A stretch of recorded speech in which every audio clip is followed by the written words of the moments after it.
வீட்டுக்கு வந்தாச்சு. இதுதான் என்னோட அம்மா வீடு. புதுசா நெறைய பேர் வந்திருக்கீங்கல்ல, தெரியாதுல்ல உங்களுக்கு. அம்மா வீட்டுக்கு வந்துட்டு என்ன பண்ணேன்னு பார்த்தீங்கன்னா, இன்னைக்கு ஆயுத பூஜைக்கு என்னென்ன ஒர்க் பண்றதா காட்டப் போறேன். ஸோ ஆயுத பூஜைக்கு வந்து பார்த்தீங்கன்னா, இங்க தள்ளுவண்டி இருக்கும். இதுல வந்து அப்பா வந்து பார்த்தீங்கன்னா, சுண்டல், பானிபூரி அதெல்லாம் உங்களுக்கு தெரியும்ல, ஸ்ட்ரீட் ஃபுட்டு. கிட்டத்தட்ட வந்து 35 வருஷமா இதை ரன் பண்ணிட்டு இருக்காரு அவரு. அதை வச்சு தான் எனக்கு வந்து பார்த்தீங்கன்னா, என்னை இந்த அளவுக்கு டபுள் டிகிரி படிக்க வச்சார். இந்த தள்ளுவண்டியை வச்சு தான்.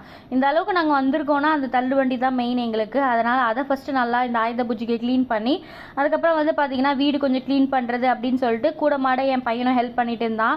எங்கள் அம்மா என்னை வேலையே வாங்கலை ரொம்பலாம். நீ வேணாண்டி, நீ போய் ரெஸ்ட் எடு, கொஞ்சம் இந்த ஒரு வாரம் நல்லா ரெஸ்ட் எடுத்துக்கோ. ஏன்னா டாக்டர் சொன்னாங்க இந்த மாதிரி ஹெவி ஒர்க் பண்ணக்கூடாதுன்னு சொல்லிட்டாங்க.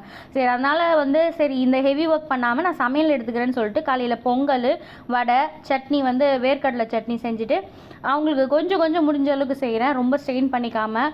ஸோ வீடியோ போடலன்னு யாரும் கோச்சிக்காதீங்க. நிஜமாக வந்து அம்மா வீட்டுக்கு ரெஸ்ட் எடுக்க தான் வந்திருக்கேன். என்னால் எப்பப்போ முடியுமோ அப்பப்போ நான் உங்களுக்கு கண்டிப்பாக வீடியோஸ் போடுறேன்.